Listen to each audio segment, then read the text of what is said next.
ایک غیر مسلم نے اسلام قبول کیا. اس سے پوچھا گیا اسلام کی کس قدر نے تجھے متاثر کیا؟ اس نے کہا صرف ایک واقعہ میری ہدایت کا سبب بن گیا. اس نے کہا کہ کیا واقعہ؟ کہا ایک دن مجلس حضور کی لگی تھی، لوگوں کا ہجوم تھا.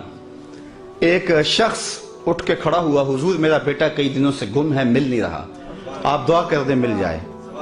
تو آقا کریم علیہ السلام قبل اس سے کہ ہاتھ اٹھاتے ایک شخص جو باہر دروازے پہ کھڑا تھا اس نے کہا حضور ابھی میں آیا ہوں فلاں باغ سے گزر کے، میں نے بچوں کے ساتھ اس کے بیٹے کو کھیلتا دیکھا فلاں باغ میں. باپ نے سنا کہ میرا بیٹا فلاں باغ میں ہے تو ظاہر اس نے فوراً دوڑ لگا دی.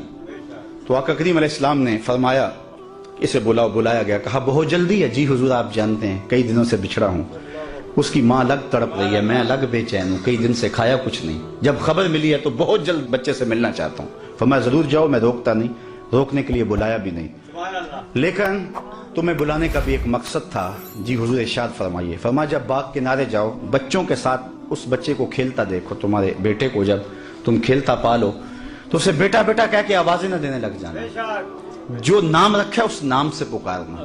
عرض کی حضور میرا بیٹا ہے، اگر بیٹا کہہ کے پکاروں تو حرج بھی کیا ہے؟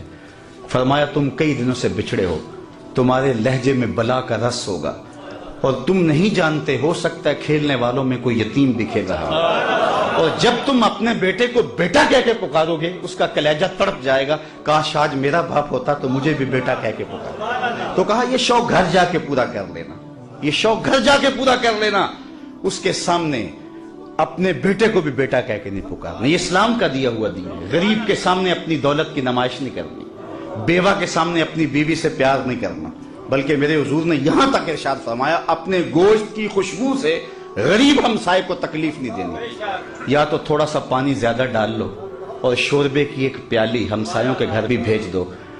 اگر ایسا نہیں کر سکتے تو پھر ایسے زاویے میں وہ کھانا پکاؤ کہ غریب کے بچوں تک اس کی خوشبو نہ پہنچے. بچے ہیں ضد کر بیٹھے اور انہوں نے اپنے غریب باپ سے تقاضا کر لیا تو بوڑھا باپ کیسے آرزو ان کی پوری کرے گا؟ وہ کیا کسی نے کہا تھا نا، اسی ڈر سے وہ بچوں کو دوپہر میں سلا دیتی ہے گلی میں پھر کھلونے بیچنے والا نہ آ جائے. تو کہا حضور کی نزاکت قلبیہ کا لحاظ رکھنا کہ یتیم کے سامنے اپنے بیٹے سے بھی پیار نہ کرنا، اس کو بیٹا کہہ کے نہ پکارنا. کہا یہ چیز میرے اسلام لانے کا سبب ہوا. میں ابھی 2 ہفتے قبل وہاں عرب امارات میں گیا تو وہاں ایک ہندو لڑکا تھا گیان، تو اس کے جو رومیٹ تھے انہوں نے ان کو بیانات کے کلپ سنوانے شروع کر دیے.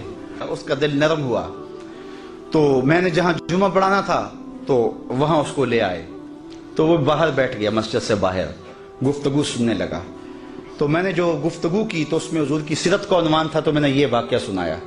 میں واقعہ سنا تو وہ اٹھ کے اندر آ گیا اور اس نے کہا مجھے اسلام میں داخل کر لو. تو میں نے کہا کہ آج بھی حضور کی سیرت میں اتنی چمک ہے، اتنی روشنی ہے، اگر ہم کسی ڈھب سے اس کو بیان کریں نا تو آج بھی جو دلوں کے اندر ایمان کے تخم ڈال سکتی ہے. تو اقبال کہتا ہے کہ حضور کی سیرت بیان کرو، اس میں تمہاری اولاد کے سینے میں حضور کا پیار